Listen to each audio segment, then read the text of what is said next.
Hey, how's it going? It's going pretty good. What are you up to today?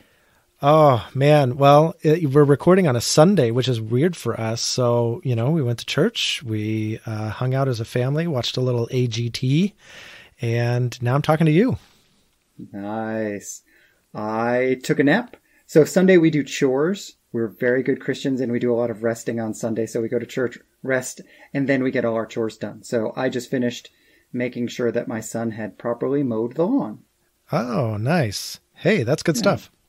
Yeah. So what's on your mind? Well, I want to talk about reading. We talk about reading a lot. We read a lot of the same books, but we also read some books that I would say might be not necessarily controversial, but at the very least, we read a very particular brand of books. So I would love to talk about what books you read, why you read them, what makes for a good book, and kind of your general philosophy of what makes your reading list and what doesn't. That's awesome. I was realizing just today that of all the things we've ever talked about reading, and we talk about reading all the time, I don't know that we've ever asked this question of each other. Why do you read?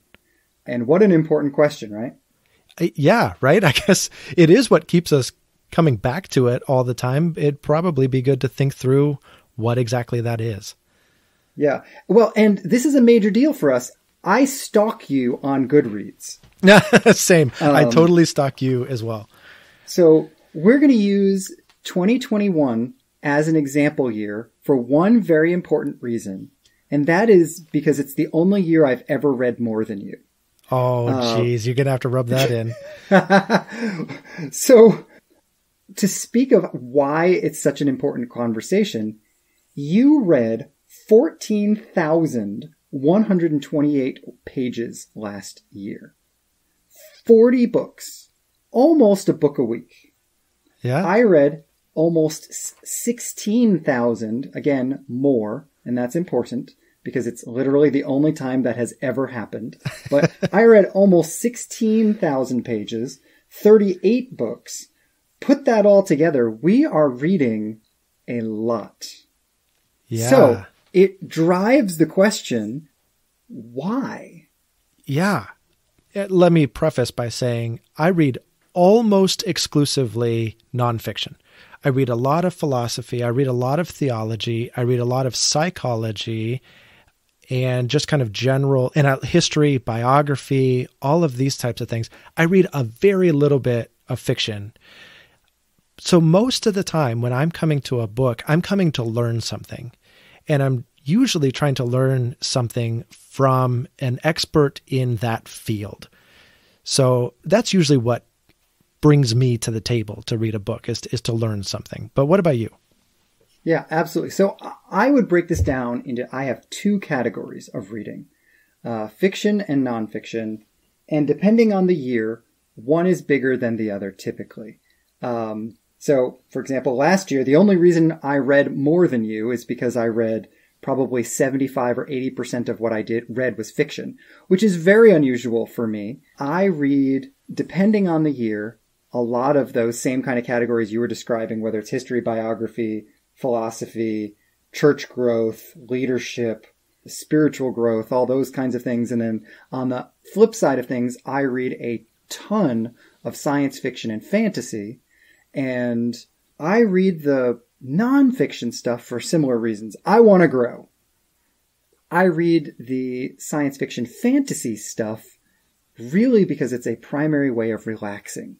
I have noticed that the balance of fiction to nonfiction in my life indicates in large measure the degree of stress in my life. The higher the stress level, the less nonfiction I read. Or not necessarily just the level of stress, but the number of things I am thinking about or processing in my external life. If that is high enough, I don't want to be processing more thoughts internally, and so I turn to nonfiction. I turn to fiction, science fiction, that kind of stuff. So I suspect that for most of our conversation here, we are going to jettison the fiction stuff as much as I adore science fiction and fantasy.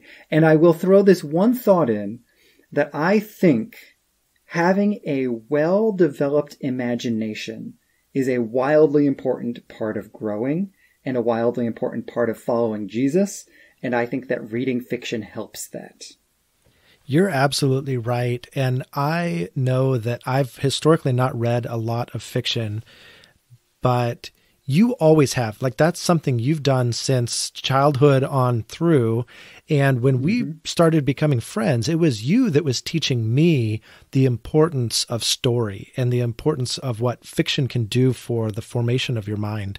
And I have taken that to heart, and I've made it a discipline, oddly enough, a discipline to read fiction books because of that very thing. And I can feel my imagination, my creativity growing because of that. So I do think fiction has a very prominent place in a reading repertoire, but I agree with you, for the purposes of this conversation, a general philosophy, if you will, of reading, probably the nonfiction is really what we're going to be talking about. Yeah, exactly. I mean, I could come up with 15 reasons why fiction is great to read, but you're right. That's going to be, let's leave that aside for now, unless I can creatively come up with reasons to bring it into the conversation, despite the fact that I'm not supposed to. But you said you read to grow. Yeah, I do. And so I'm often going to a book to learn something I've never learned before, or to have my thinking challenged in a new way.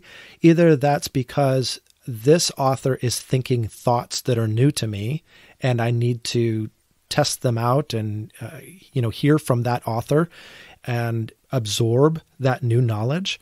Or it's an author that has a diametrically opposed viewpoint that I think has value in some way that I need to grow in. I need to be stretched in. Or there is another category, and that is, hey, this is a really popular idea right now. This is something that other people are thinking about and talking about, and I want to be conversant with the issue. And so I'll read a book related to that. So, but again, all of that, I think, is a piece of growth. Even though we read some of the same types of books, we read various authors to balance out each view. Yeah, absolutely. No, it's funny. You said how you're sometimes looking for the author who has the diametrically opposed view.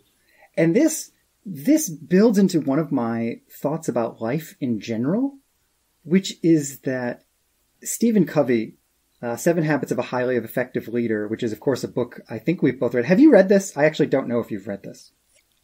I am ashamed to say I've never read it. All right. It's okay. I will pray for you. You Pentecostals.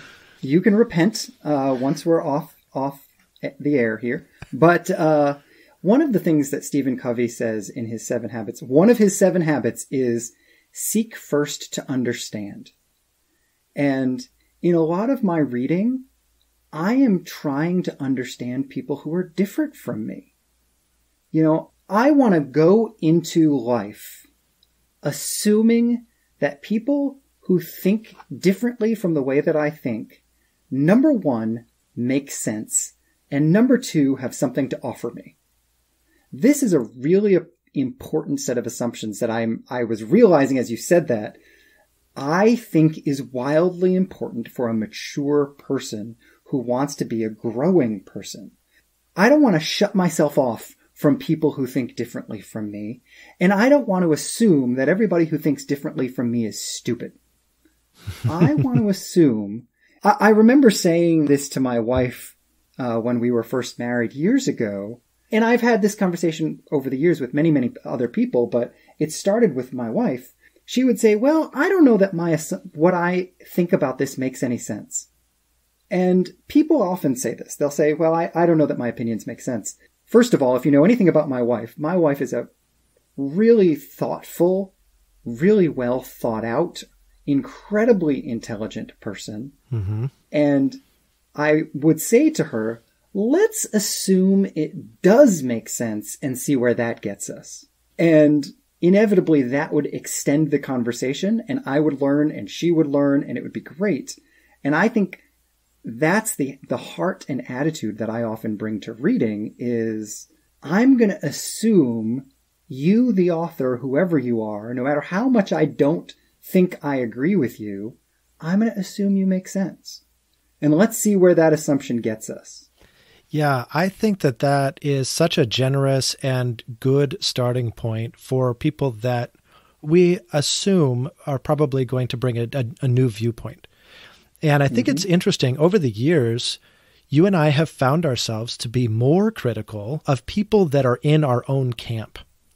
And so I think, for instance, of the book that you and I are both reading right now, Timothy Tennant's book about a theology of the body.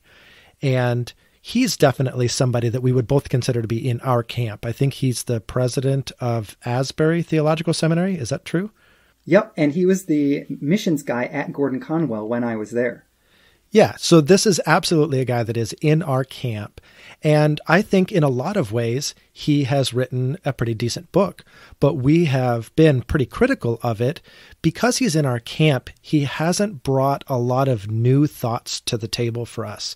He's repeated a lot of what our camp tends to say about these issues.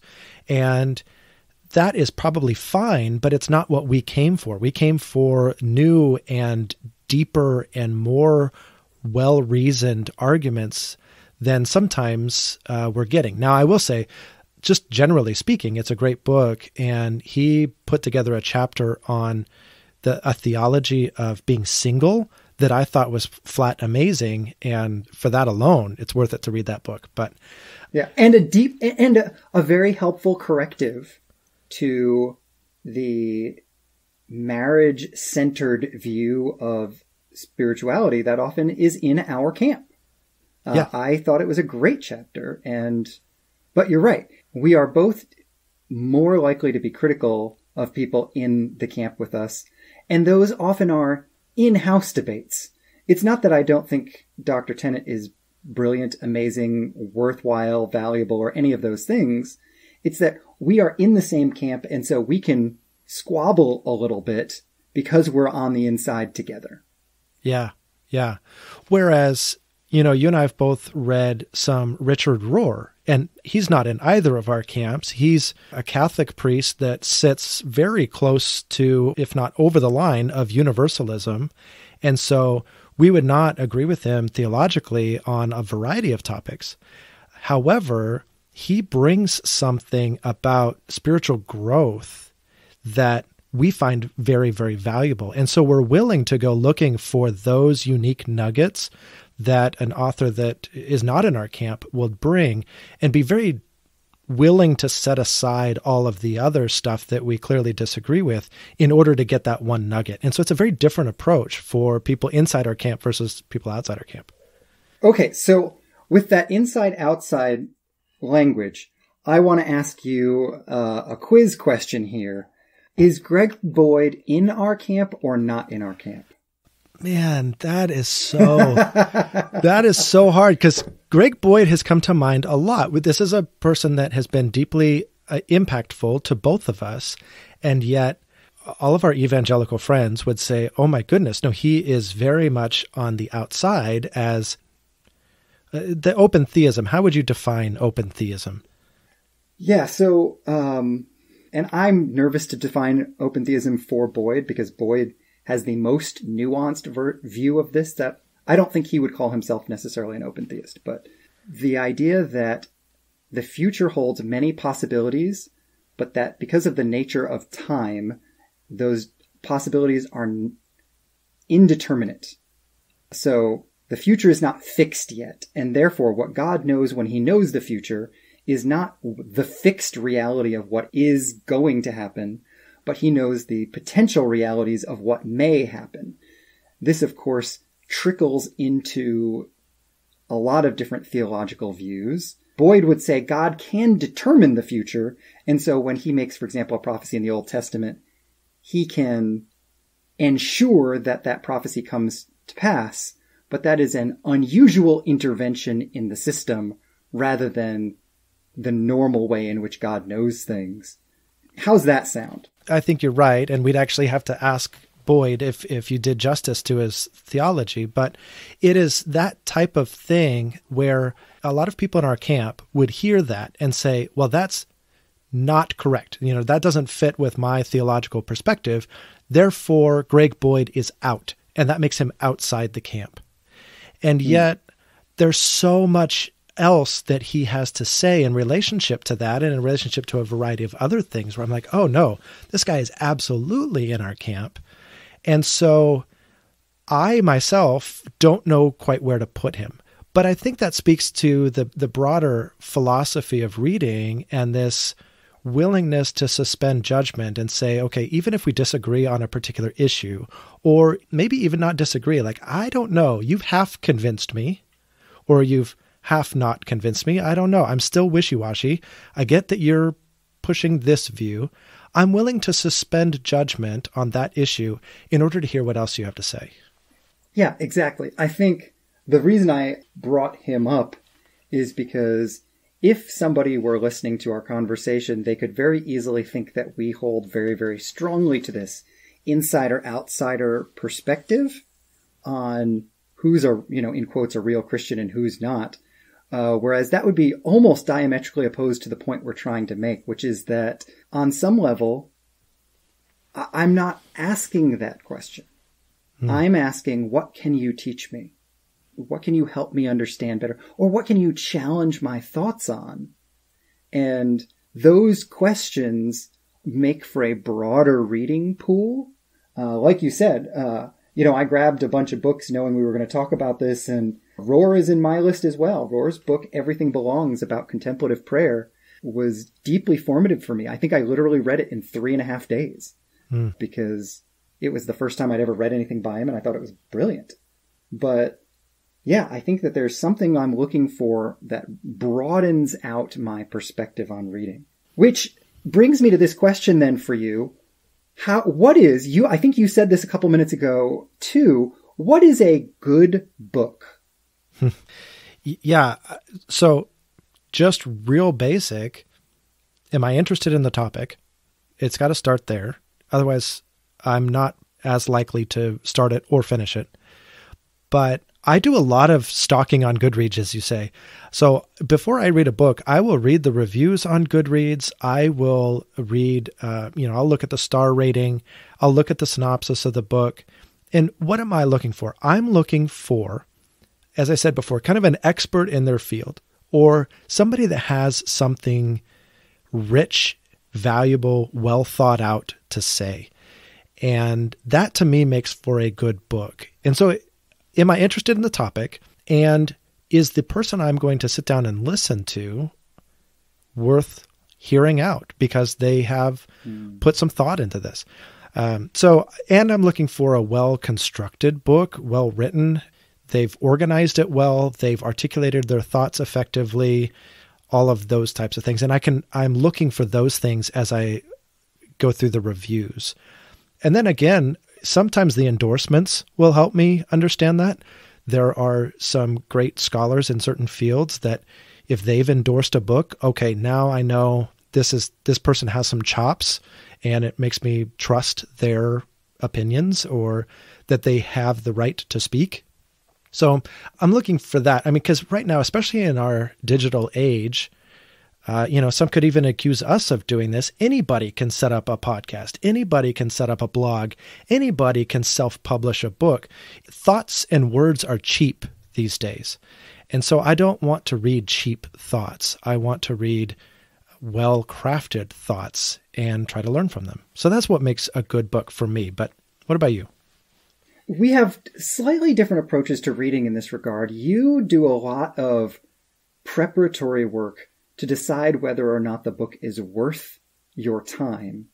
And the flip side of that is that you almost never start a book without finishing it. That is also because I am immensely stubborn. Yes, that's true. That is true. But I do think there's probably a correlation there. You've done a lot of work. You know you're stubborn, and your reading approach takes into account yourself as a reader. And so you want to make sure it's worth getting into because you know you're going to go all the way.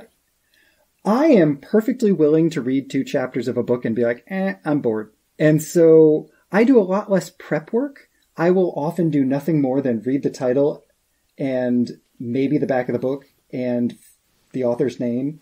But I was noticing beyond that, I often look at the publisher because the publisher tells me that thing you just said. Is this a real book? Yeah. You know, I have published a book. It is on Amazon. You can get it for $10. I actually think it's pretty good. My last name is spelled Kansiewiczz. Please go look it up. But that was the most shameless plug. It was so unexpected. That was hilarious. You're welcome. But I'm just some hack, right? Which is why IVP or Zondervan were not interested in my book. I actually never asked. But, you know, I look at, on the flip side, books like Greg Boyd's books, which are often published by IVP, or some of the biographies that I love that are published by Bantam or Random House, real publishing companies. What that says to me is somebody decided this book was worth reading and worth publishing. They're willing to take a shot on this. That doesn't guarantee it's a good book, but it does at least tell me something. I have come to realize there's a difference between what IVP publishes and what Zondervan publishes, and you kind of get a flavor for the different publishing companies, and that actually helps me. So I look at that, but I was thinking about biographies as well, and in biography, I also think about, in biography or autobiography, do I want to become more like this person? I read biographies and autobiographies in hopes that something will rub off.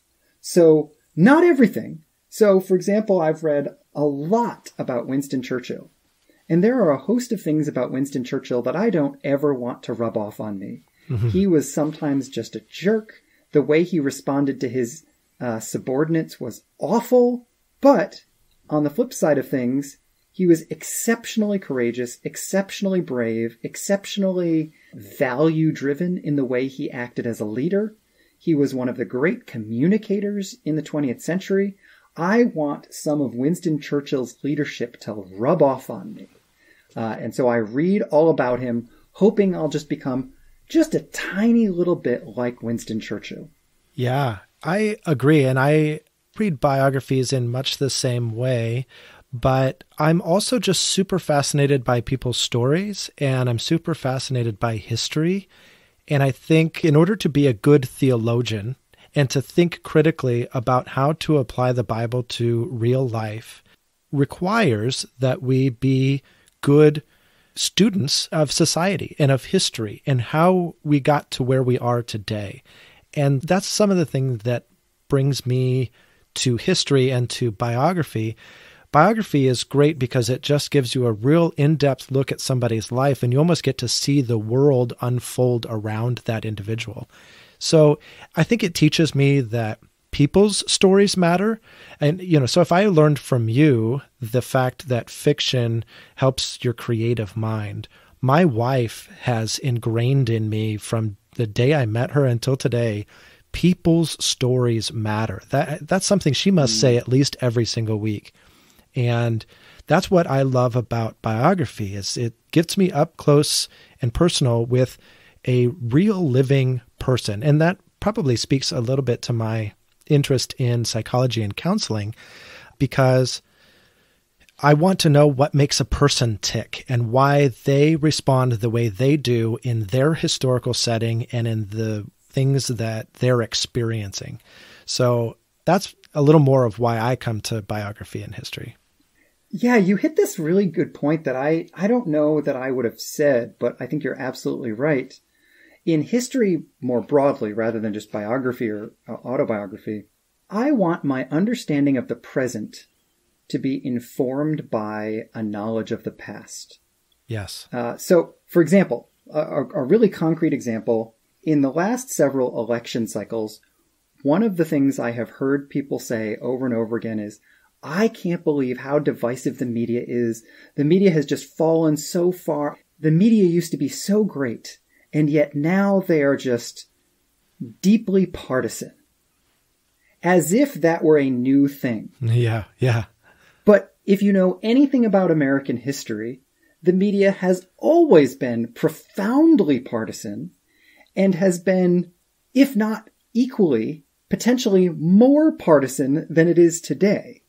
There are quotes from the media, even in the early era of American history, where they say horrible things about each other. And they do it with no qualms. And then they choose just to stop speaking to each other for decades because they just can't stand each other. Mm-hmm. It was deeply partisan then in both politics and the media. And when you understand that that was true, it makes it different to interpret the present moment. Does that make sense? Yeah, and you're exactly right. And I think that noticing that is important for understanding our present moment. But I think there's also noticing the way in which the authors we read also presents history in somewhat of a partisan way. Because history is never just cold, hard facts.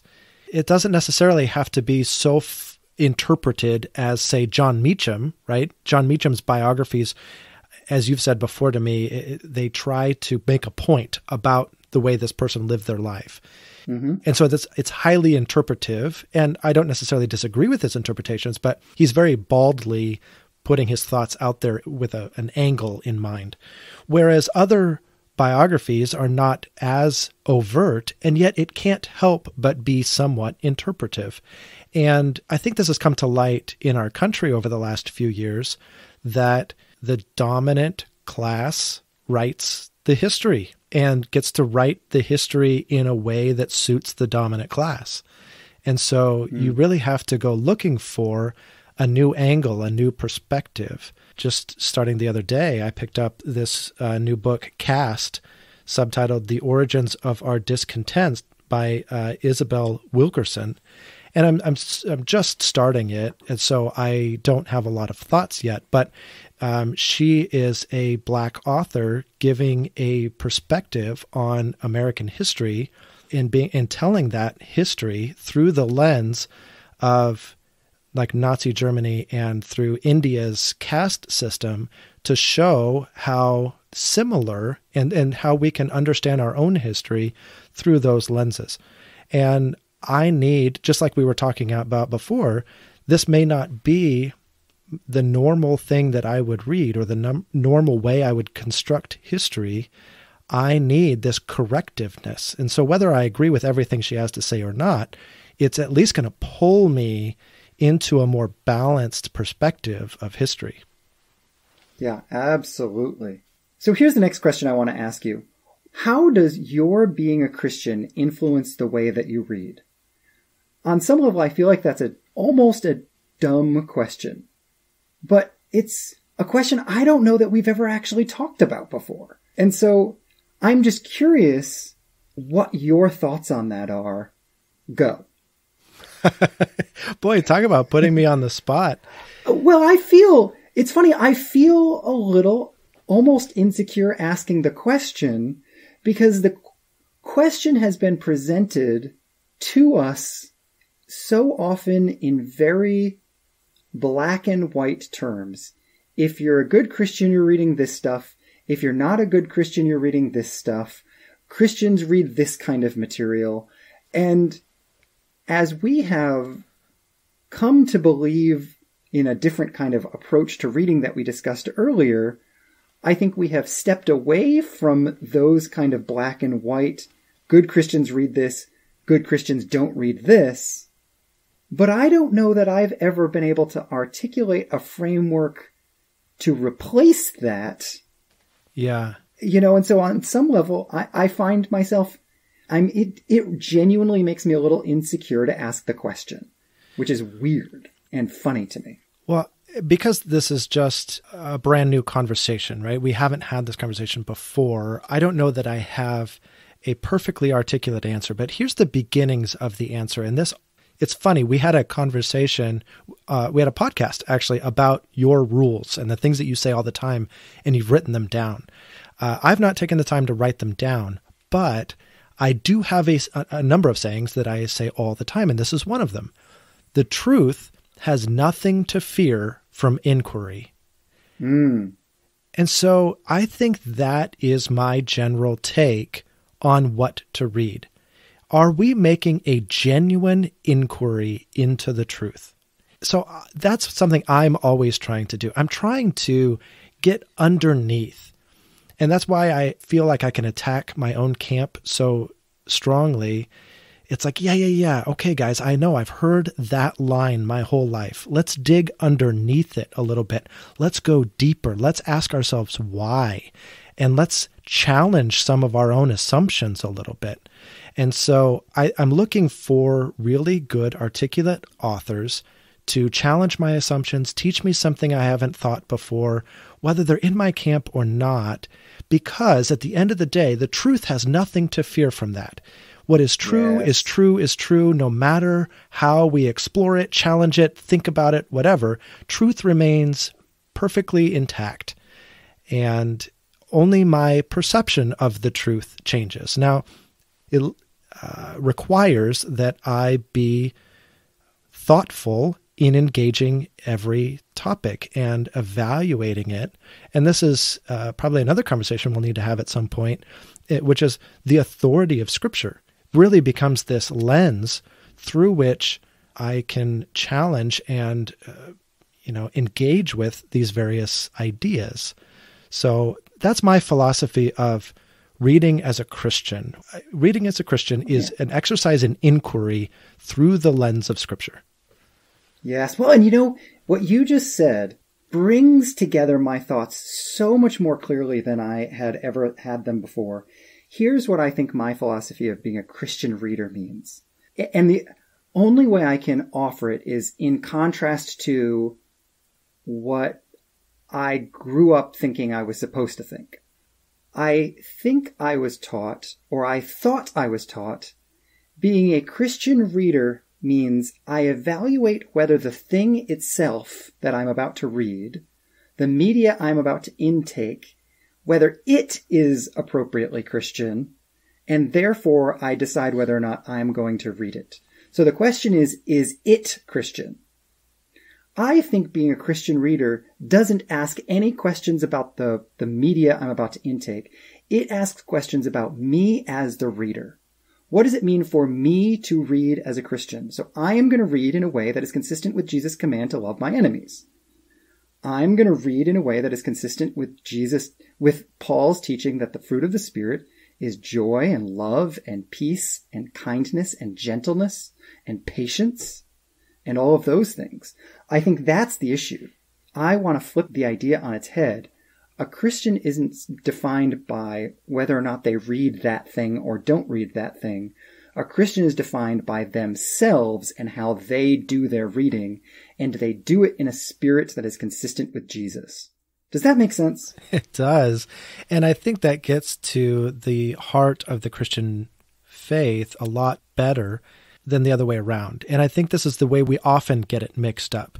It's very easy to take Christian principles and apply them to everyone else and say, this is the way you all ought to be. Rather than, okay, this is how I need to be formed by the gospel, and I need to interact with the world as a changed and transformed individual because of the gospel, and that changes how I interact with all those around me, including authors. Yeah, no, that's exactly right. Man, that may have galvanized my thinking on a topic more than I can express. It's not a question of, is it a Christian book? It's a question of, am I a Christian reader? It's not a question of, is this a Christian show? It's a question of, am I a Christian watcher? It's not a question of, is this a Christian song? It's a question of, am I a Christian musician or listener or audience member or whatever, podcast reader, YouTube watcher? Am I a Christian while I'm doing it? And does that flow into my character? Yeah. But I want to make sure we get a chance to share other thoughts as well. That's always a part of our practice and habits in our friendship. And so I just wanted to kind of take a solid left turn. Any closing thoughts on this before I ask you about random thoughts that you've had throughout the week? No. I would love to share my thought. In fact, I owe you a debt of gratitude for the source of my thought. Again, with exploring parts of the world that are outside of our camp, you and I have both engaged with the Book of Common Prayer as a means of connecting with God. And that is, neither of us are Anglican. And so you showed me how they made an app that enables you to read through the Book of Common Prayer in a much easier way, because to read through it, you're just jumping from page to page, and it's very, very confusing. But I was praying through the morning office a couple of days ago, and it was talking about the Exodus and God's provision of the Israelites in the desert, where he provided them manna. And they were supposed to go gather, I think it's an omer, which was just great because it says, oh yeah, and an omer is a tenth of an ephah or something like that. I'm like, oh, thanks, that was helpful. Well, back to the idea of the translatability of the gospel, right? Yes, exactly. So anyway, they're supposed to grab an omer of manna every day. And if they gather more than that, it spoils, except the day before the Sabbath, in which case they can gather twice as much. I loved that image as I read through it this week, because that is God's provision for the Sabbath. And Sabbath keeping is not something that I did very well prior to going into seminary, but I knew that working full-time and going to school full-time and having 3 kids and a wife and a couple of dogs and a bunny and life and cars, and I knew I was going to be way too busy to not keep a Sabbath. And so I've made that a discipline in my life since going to seminary. And it's challenging. It is challenging to set aside all work for 24 hours because there's this perception, I've got so much to do. Like literally, today is Sunday. We're recording on a Sunday for a change. And I have so much to do. I have papers to write. I have books to read. I have all kinds of things going on at work. I have things to do. And it is a discipline to just stop and just say, no, I'm not going to do it. So it was an amazing confirmation of the Sabbath to see that God provides for the Sabbath. He enables you to keep that Sabbath because he finds it valuable and he wants to meet you in that. So he's going to provide. It doesn't necessarily mean you're going to get everything done. Maybe you're just taking on too much and something's going to fall by the wayside as a result. That's still not a reason to not keep the Sabbath. So anyway, just God's provision for the Sabbath was wildly encouraging to me this week. That's awesome. And can I say, I love the fact that we both have been doing this particular approach to a devotional life. It is very fun for me to know when I'm reading whatever I'm reading in the Book of Common Prayer that you are also doing it. I just love that. That actually does make it richer for me. Not in a way that, if you ever do something else, that's fine too. Sure. But the Book of Common Prayer, I just flipped it open on the app. And the office ends with this prayer. Almighty God, you have given us grace at this time with one accord to make our common supplication to you. And I think about the fact that there are thousands of Christians all over the world, including you, who are praying the same words I'm praying. Yes. And that is amazing to me. I just love it.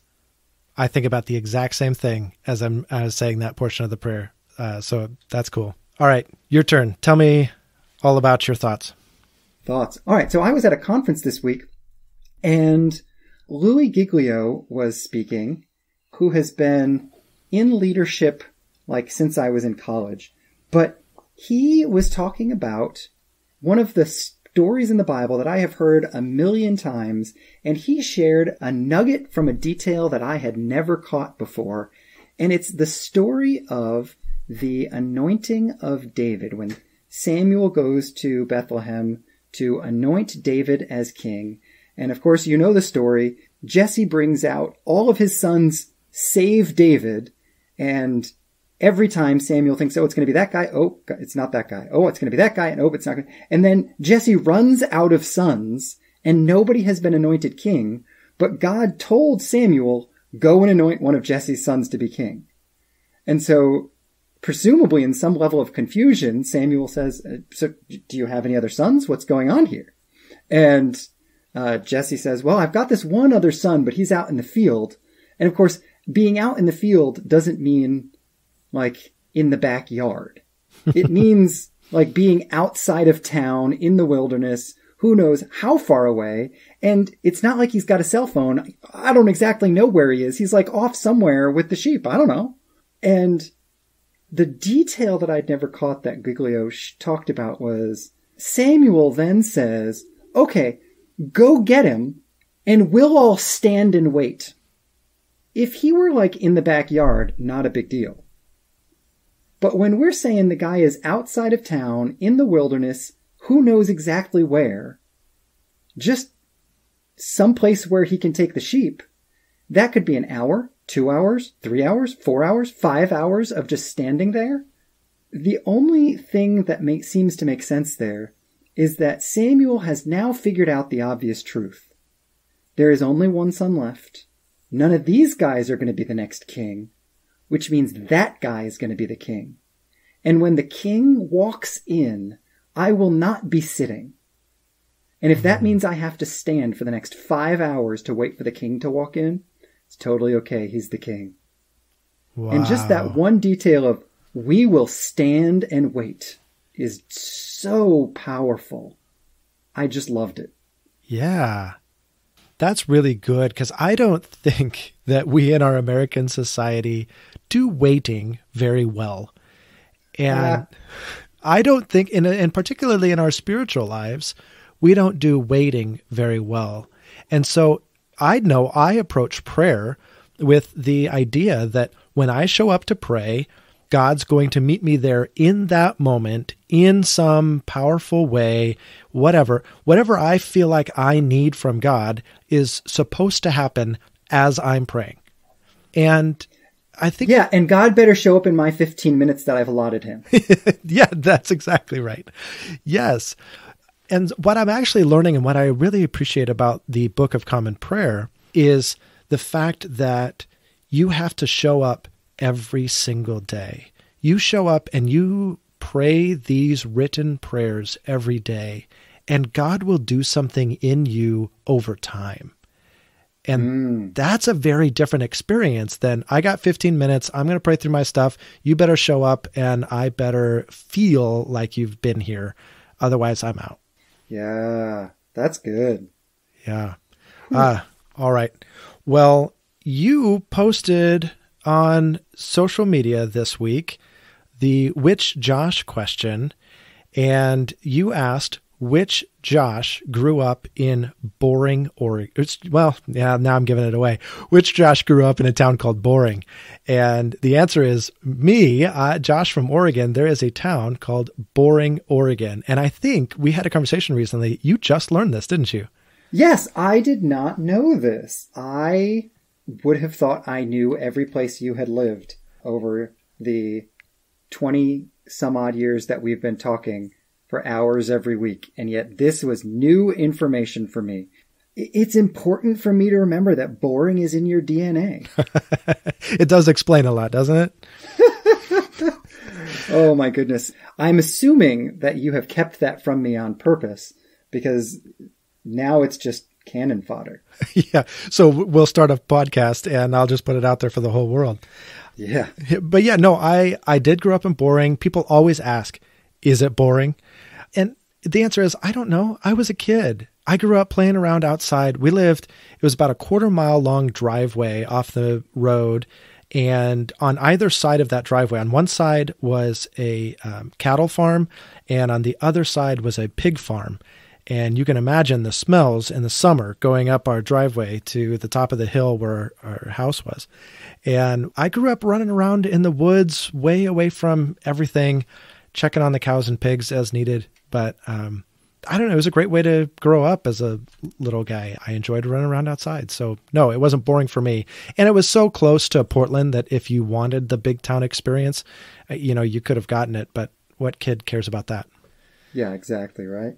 Well, hey, can I pause and just talk to our listeners for just a second here? Please. Because I want to invite them into the conversation.